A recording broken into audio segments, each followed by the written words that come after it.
What are some of the biggest mistakes you see in terms of lack of succession planning? Classic examples of lack of succession planning is just getting caught up in the day-to-day business, which is really easy to do. Mm-hmm. Like, we get it. Like, you're running a business, it's hard.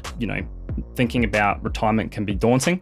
Thinking about, strategizing, well, how am I going to sell this business down the track when you might be so entrenched in it, you don't really want to think about that. Welcome to Building Perspective, the Master Builders SA podcast. I'm your host, Will Frogley. Join me as I speak with some characters in the building and construction industry. With a house frame made from true core steel, your home is built to last.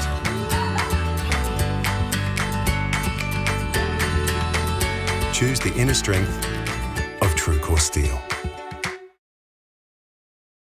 Today on Building Perspective, we're going to talk succession planning. What is it? Why it's so important to get it right? And joining us today as an expert in this area is George Papanicolaou with Nexia Edwards Marshall, Chartered Accountants. Welcome to the podcast. Thanks, Will. Great to have you here on the show. It is an issue that a lot of our members are turning their minds to, particularly over the last few years. Those who have been in the industry for a very long time and feel pretty much exhausted at this point. So it is very important that you do have a plan and you get it right, isn't it? Yeah, 100%. Succession planning is one of those sort of things that you need to be thinking about all throughout your sort of business, not just at the start. So it's very important, particularly when things are changing, to not set and forget, but continuously review. And when we talk succession planning, we're really looking at the very end of the business cycle, aren't we? From startup to growth to maturation to exit. That's what we're really talking about, isn't it? Yeah, 100%. I mean, that's where it sort of it leads to. So in terms of planning, you don't want to plan too late in the piece, but ultimately that's going to be where your plan comes to fruition, and you want to review that regularly. And we'll talk about timing in terms of when's the best time in the business cycle as we go along today. Yeah, so I mean, some people are much better at this than others. Some people really think about this the whole way career, and they do adapt as times change. Others kind of wake up one day and think, I'm done, I'm out, I want to wind it up. So there's a really big difference in what you must see. That's exactly right. So particularly in the current economic climate, we've definitely seen a lot of businesses where, if you are in that later part of your stage and it's all, getting pretty challenging, really considering bringing forward their sort of succession and exit strategies. Others sort of trying to stick it out. So you get a bit of a combination. But, as we spoke earlier, it's about tailoring to your business and making sure that what works for you, but also, keeping your finger on the pulse. So making sure that when the time is right, you make the moves that are necessary. So, from a tax, but also for yourself personally and your business objectives, you can achieve those. In the construction industry, we really do have quite an ageing industry here in South Australia, which I think reflects our ageing population in general. But we've seen in the last few years a lot of particularly older guys who've been in the game a very long time, and it's been a very busy, challenging few years. And a lot of them are just thinking, I'm done. I've worked really hard my whole life, but I'm ready to enjoy my retirement now. So I think it's becoming more and more common from what I'm seeing. Yeah, definitely. That's right. So it's definitely been more topical. And we've had a lot of conversations with a lot of our more sort of seasoned builders in the construction industry. So it's really about getting them in, having those conversations, and identifying, is now a good time? Or, can you stick it out for another couple of years? And not forgetting that, there are tax impacts at the end of exiting a business as well. So do you want to talk us through some of those tax impacts? Yeah. No, there's plenty of considerations that you need to be thinking about for succession and effectively an exit strategy. So most important is timing. So you do need to be planning. And as I said earlier, you can do this from the get-go.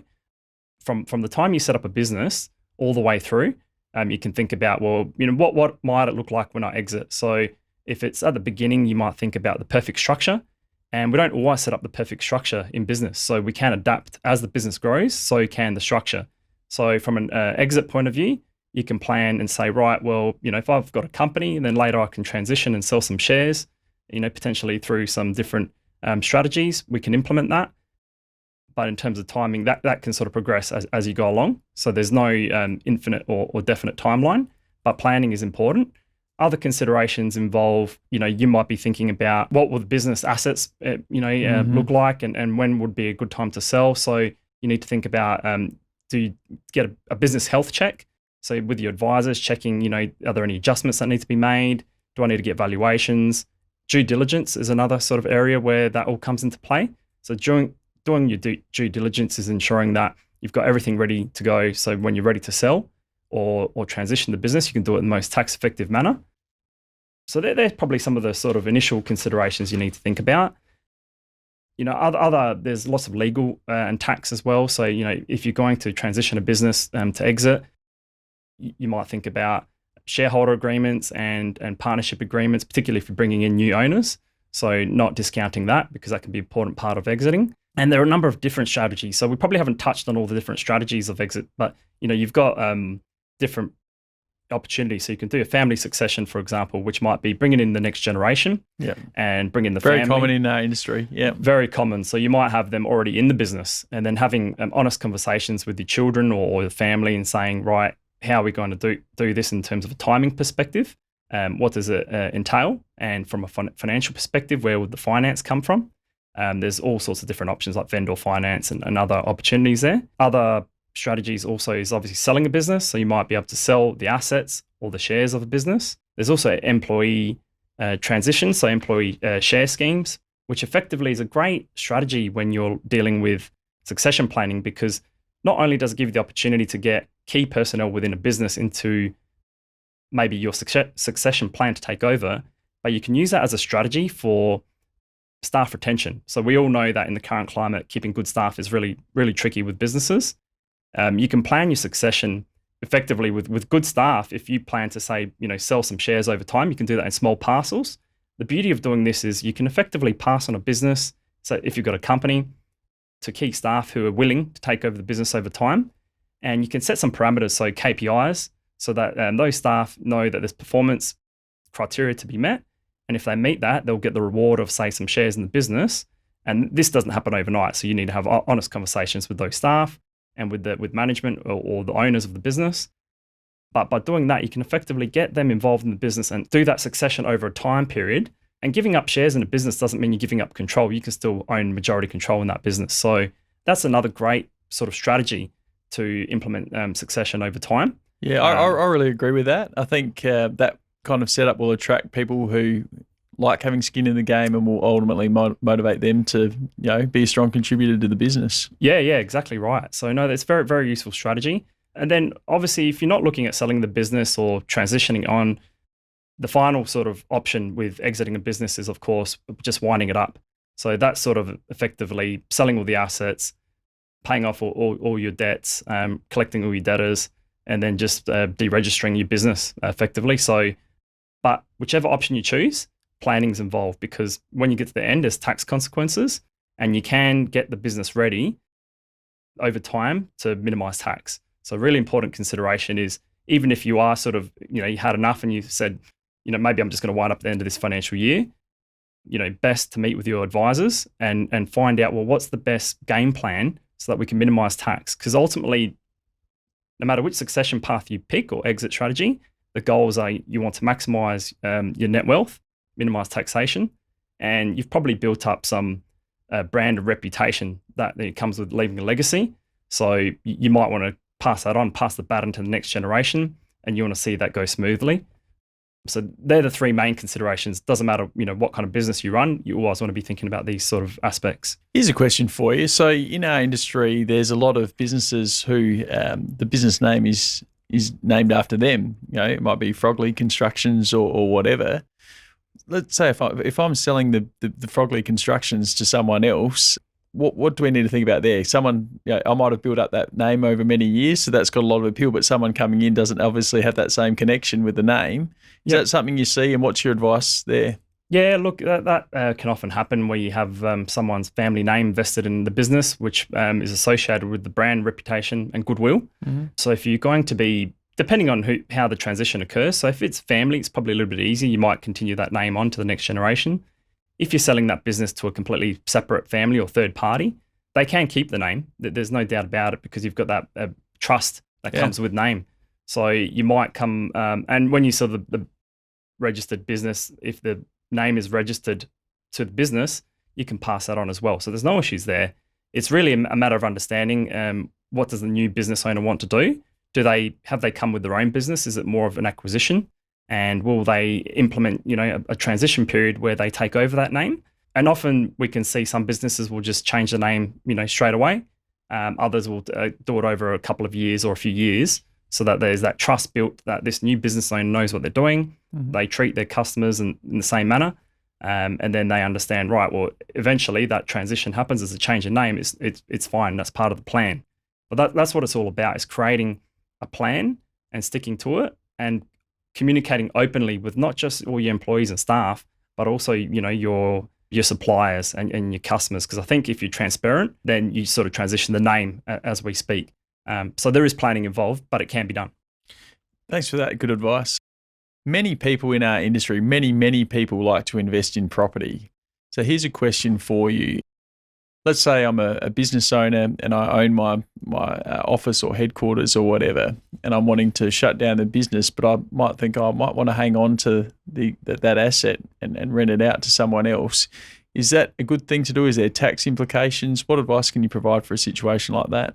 Yeah, no, for sure. Great question, Will. So many of our business owners will often own commercial property that they operate from. And it's always a great part of your succession planning to consider, what will you do with that property if you do decide to sell the business or transition the family into your future business.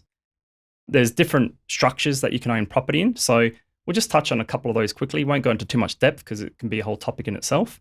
But normally when you're setting up a structure, the advice we'd provide is it's good to have, from an asset protection perspective, the trading entity in one. So you might have a company and then a separate land holding entity which holds the property.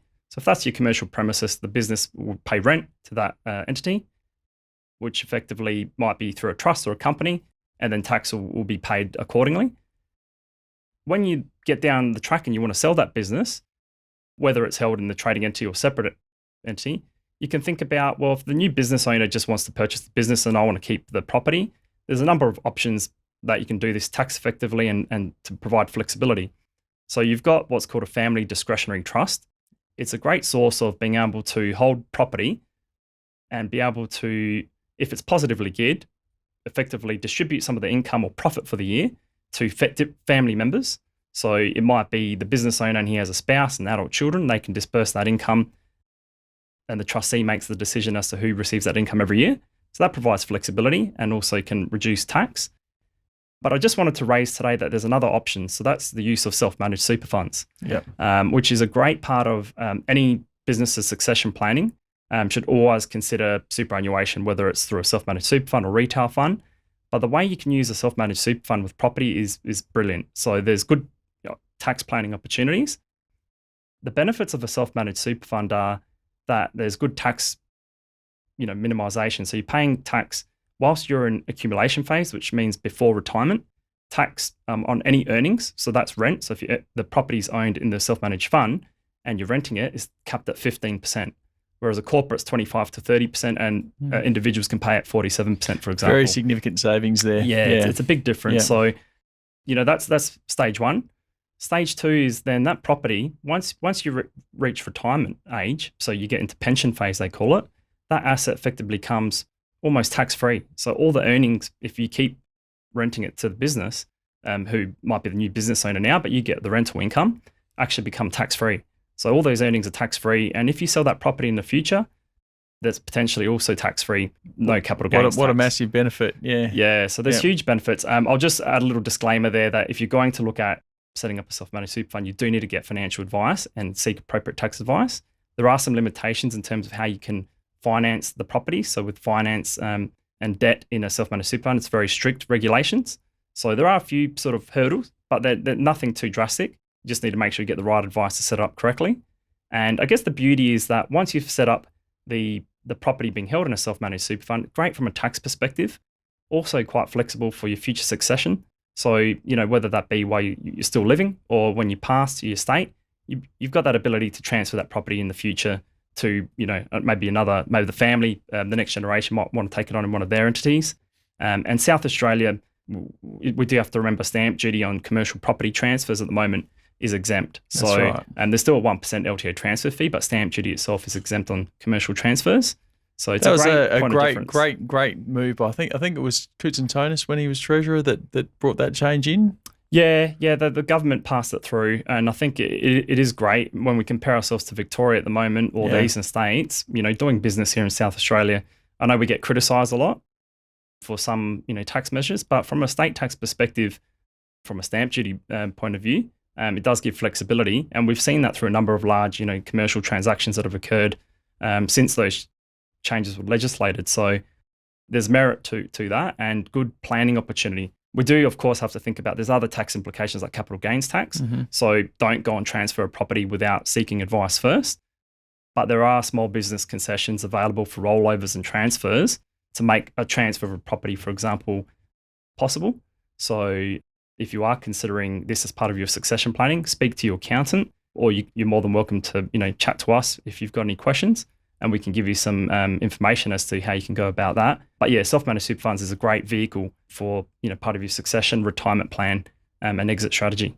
Great advice, and people who don't already have a self-managed super fund really should look into it, in my opinion. What are some of the biggest mistakes you see in terms of lack of succession planning? Classic examples of lack of succession planning is just getting caught up in the day-to-day business, which is really easy to do. Mm-hmm. Like, we get it. Like, you're running a business, it's hard. Thinking about retirement can be daunting. Thinking about, strategizing, well, how am I going to sell this business down the track when you might be so entrenched in it, you don't really want to think about that. And getting to the end and realizing that you can't access certain, small business concessions, and you're going to pay a lot more tax than you would have otherwise if you'd only made some changes a year or two prior. We see that quite often. And we have these conversations with our clients in advance to prompt them to be able to think about these planning opportunities. But we do see some get to the end and really wish that they had sought advice from their accountants and their lawyers previously. So that's our advice is, don't sit on it. Just have an honest conversation with your accountant and say, can we have maybe a half hour, 1 hour chat about succession planning for the business? And, how's the economic climate and where we're currently at really brought that forward? Do we need to have, a great conversation to prompt what maybe we need to do to get our business in, that due diligence, get it right? Yeah, that's really good advice, because I think everyone really wants to enjoy their retirement, and getting this right can make a really big difference in the quality of life you'll have in your twilight years. Yeah, no, exactly right. No, we shouldn't discount the cost of planning to having more wealth in your retirement age. Can be the difference in just making a few simple decisions and tweaks over time. But as we mentioned earlier, it is not a set and forget exercise. So, again, piece of advice for everyone is, have a plan, review it regularly. I'll say, minimum once a year, have a think about where it's at, and have a chat with your accountant.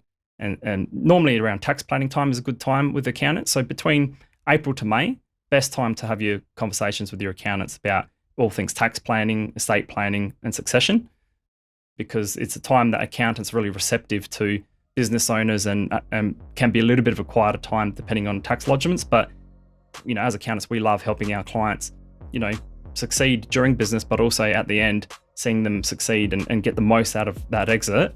We feel like we've done a great job to help our clients on their journeys. Great advice, and fantastic having you on the podcast today, George. Thanks for coming in. Oh, welcome. Thank you, Will. Appreciate it. Thanks Cheers. a lot.